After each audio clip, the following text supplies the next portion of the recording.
Hello everybody, welcome once again back to the railway. Today I'm doing another review as hinted at or as promised. And today it's a very special-ish loco. I suppose you could say it's a special loco. Of course, as you can see, it's the Hogwarts Castle locomotive. Although it is a British Railways loco, as you can see by the crest on the tender, it is actually very recognisable as a GWR Hall class locomotive.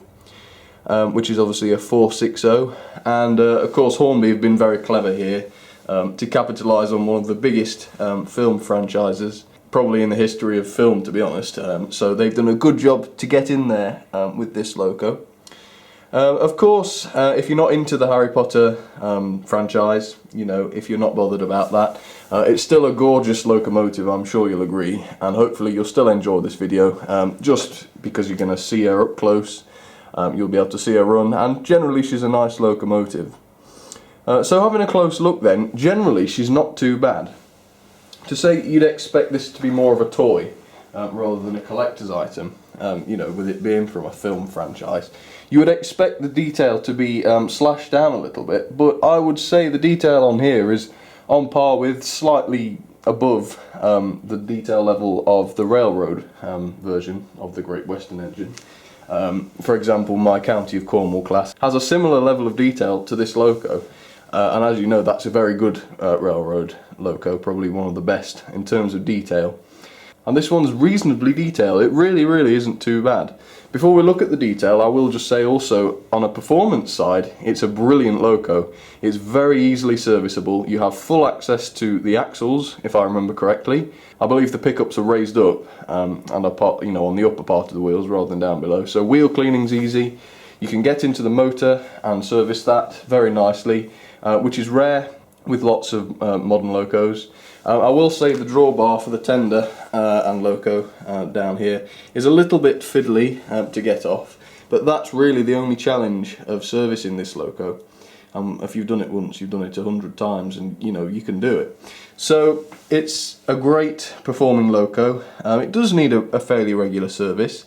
I have seen this one run badly a few times, but it's, you know, what do you expect? You kind of have to service them anyway. So let's look at the detail then. First off, the bells and whistles, as it were, quite literally the whistles, they are brass, as you would obviously expect. Along with the top of the chimney there, the chimney stack, which is also brass, or some other metal of some description. You've got the windows, which are, well, you know, plastic.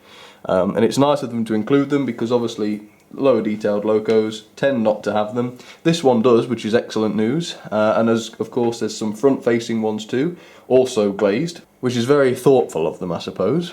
The cab detail interior is poor / minimal, though the exterior is gorgeous with plenty of rivets, especially around the door where the driver would get inside. And of course you've got the running number there, which is 5972.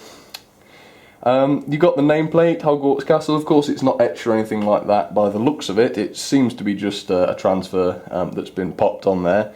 But you have got this lovely orange trim over the boiler and sort of almost gold trim over the wheel arches, or whatever you call them. There is a technical term.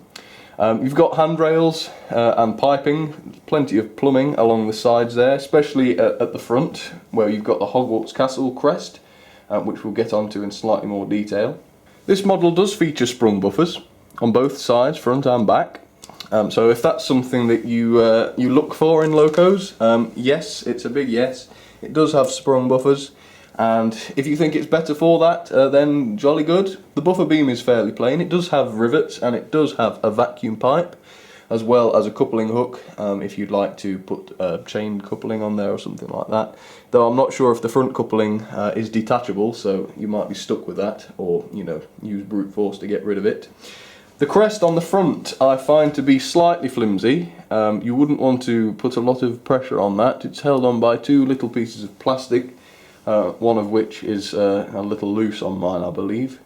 But I would imagine it's fairly easy to reattach if it should come off.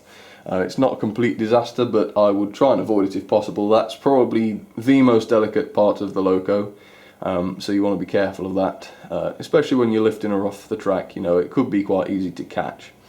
The tender on this edition is quite nice. It's got a lot of riveting. The coal is reasonable. It's not the finest detail.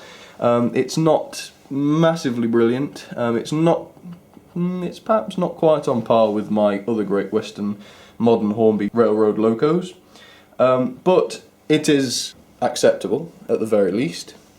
There's no ladder or anything fitted on the back of the tender, but not that you'd need it. And if it didn't appear in the films, then that's a possible reason why that hasn't been included on the model. In general though, it is a very smart looking locomotive, and it certainly looks very elegant when it runs. Of course, you've got the fairly simplistic Great Western running gear and linkage. Plastic valves by the looks of it. I'm not sure if, I think my other Great Western is plastic too in that sense. So you're not being shortchanged there. But yes, let's get her on the rails, or the rails of course, the rails with power, and we'll give her a good run. Okay, she's sitting ready on the layout now, almost ready to couple. Before I do so, I will just say the type of motor that they've used in this loco means that the gearing isn't simply a worm and worm wheel straight to the axles. Instead, there's quite a few gears to get the wheels up to the right speed. But what that does mean is that she has to do a good few minutes of running before she's performing the way she should. Often from cool, she doesn't run very nicely at all for me. A little bit slow. Sounds like she's complaining, but after 5 minutes, she seems to sort herself out. This is after a service as well, by the way, which is obviously always better after a service. Yeah, she always needs a bit of warming up. So if you spot any of those troubles, it's normally remedied just by a few minutes of running. And she's just had a few minutes of running just like that a couple of minutes ago. So she shouldn't be too bad. Having said that, I've got a set of 4 LMS coaches, which is not strictly accurate, I should imagine.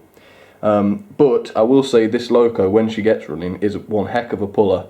And for me, she's pulled quite silly amounts of coaches, to be honest. 15 plus, ridiculous amounts of coaches. For some reason, this example of mine pulls much more than my other Great Western loco from Hornby. So whatever the reason, I don't know. But 4 coaches that we're going to be pulling today, LMS ones, shouldn't be a trouble at all. And she'll pull many times that number of coaches. She's ridiculously powerful. Not sure why. But if you wanted to try and recreate the entire Hogwarts Express as seen in the films, in the Harry Potter films, you shouldn't have any trouble with this loco. 20 coaches probably, no problem at all. Right, let's try a coupling then. Right, we'll give her a go. Now, our slow speed performance isn't top notch, but it's not too bad. Here we go. There we go, get her into shot. And I'll take her off now around the layout and we'll watch her run. I'll get her up to a nice, happy speed.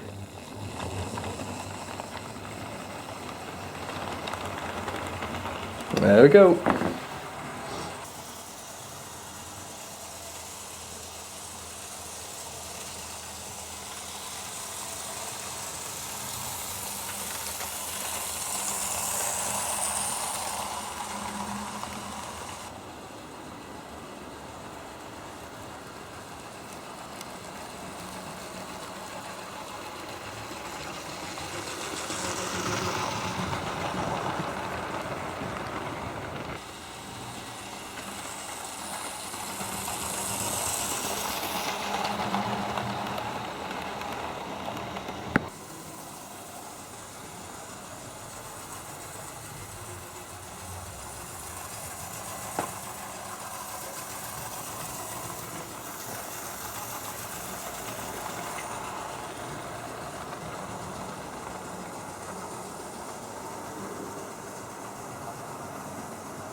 Right, I think I'll try a little station stop now, so with a bit of imagination it could even be Hogsmeade, couldn't it? Right, let's see how I get on.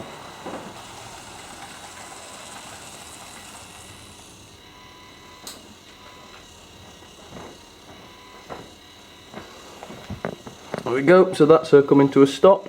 I've left her in the centre of the frame so that you can see her, you know, pull the train off again afterwards.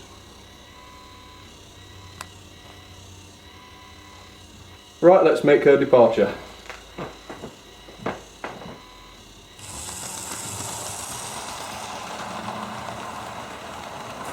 Well, apologies for that not being too smooth, but that's quite typical of the way she performs. Sometimes you're lucky, sometimes you're not. And again, she does get serviced every 6 months, so servicing isn't the issue here. Alright, so I think what we'll do is we'll give her a test at slightly higher speed, see how she performs. About there, we don't want to overdo it, but that should do it. There we go, that's the kind of flying speed she'll do. Much happier at this speed by the sound of things anyway. Very unrealistic speed though. But it's certainly a comfortable speed for the Loco. You wouldn't want her to do this sort of speed around a small circuit though, would you? It's a bit precarious. But she's quite happy doing it. But I'll take this down now to what's probably more like a realistic high scale speed. It's probably about there. That's probably, you know, medium to high speed just there.